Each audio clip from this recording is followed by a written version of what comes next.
Hello everyone, this is Erik, the Asian movie enthusiast, and this is my review of Romance Doll, a Japanese romance film from 2020. Now the film begins with our male lead, who visits a rather small, shady-looking production warehouse location. An older lady greets him and introduces him to the boss there. They tell them that they produce handmade, high-quality sex dolls. Oh yes. So our protagonist was not really aware of this when he went in for this interview because one of his buddies or someone else referred him to this place for a job. But he decides to take the job because he needs some money. Hey, we got to do it at some point, right? Now soon after, he looks for a model to sculpt the breasts for his new doll. But it might be difficult to find a woman who would, want to do this type of thing. So he decides to lie. And he tells Yu Aoi's character that her sculpted breasts will be used for medical prosthetic purposes. Maybe for women who have had their breasts removed due to cancer or something like that. So she accepts and unknowingly allows this company to use her body sculpt for sex doll production. Eventually, our male lead dates and marries this woman.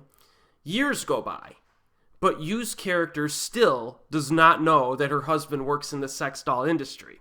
And their marriage gradually becomes strained. And that's kind of where the film takes off from. Now, I'll say this. The greatest strength of this movie is that it shows the ups and downs of marriage very well. During the early and middle sections, our male lead he's kind of a jerk, as you could probably tell from the plot synopsis. I mean, he lies to this girl right from the start. And then he begins to actively avoid her after their marriage shows signs of becoming stale. And not exactly the most likable guy. But to this film's credit, he does come around eventually and begins to appreciate her again. Now ultimately, this becomes a realistic, compelling, romantic relationship despite the perverted plotline that surrounds it. And that's really what this film does best. And speaking of that plotline, there are some details regarding the sex doll industry, especially related to the kinds of materials that are used. You got latex, soft vinyl, silicone, etc. It's actually kind of interesting to watch. There's an emphasis on quality and innovation, which drives sales. But there's also a certain pride that comes from improving these kinds of products, at least in the minds of the people who work at this little company, with the ultimate goal of making the perfect sex doll. So the employees are portrayed as kind of hard-working blue-collar workers that care about the quality of their product. And in some ways, that outlook kind of legitimizes their profession and gives it a sense of nobility to some degree, which I found to be pretty cool. Yu Aoi is a great actress. She proves it again here. She nails every scene she's in. She's fantastic in this movie. The male lead, Issei Takahashi, is good. He doesn't quite rise up to her level, but that's kind of tough because she's an elite actress.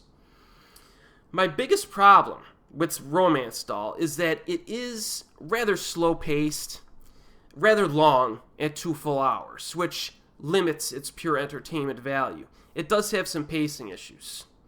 As one example that just immediately comes to mind, I would have cut out one of the sex scenes that occur during the second half. Because the first half, there's really not a whole lot of sensual content. But in the second half, it ramps up a little bit. I think one of those scenes could have just been cut out completely. It just seemed kind of pointless. All of these scenes occur within 10 minutes of each other. It got a little bit repetitive. It annoyed me a little bit. Also, the ending definitely has a perverted element to it, as you may have guessed given the plot synopsis and title of the film. But at the same time, it's trying to be heartfelt as well. And I think it kind of works. This movie attempts to ride that line to avoid objectifying and disrespecting women. But I could see some people being offended by this, despite the fact that it was directed by a woman. A woman by the name of Yuki Tanada, who previously directed Morning Recipe, The Cowards Who Looked to the Sky, and Moon and Cherry, all of which are worth watching.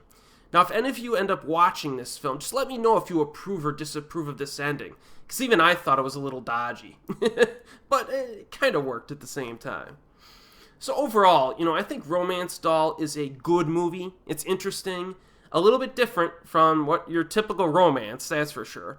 It's anchored by Yu Aoi's performance and the depiction of kind of a troubled marriage.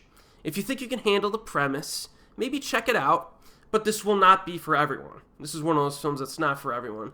It is currently available on Netflix in the United States, but I moderately recommend this. And as always, we will see you next time.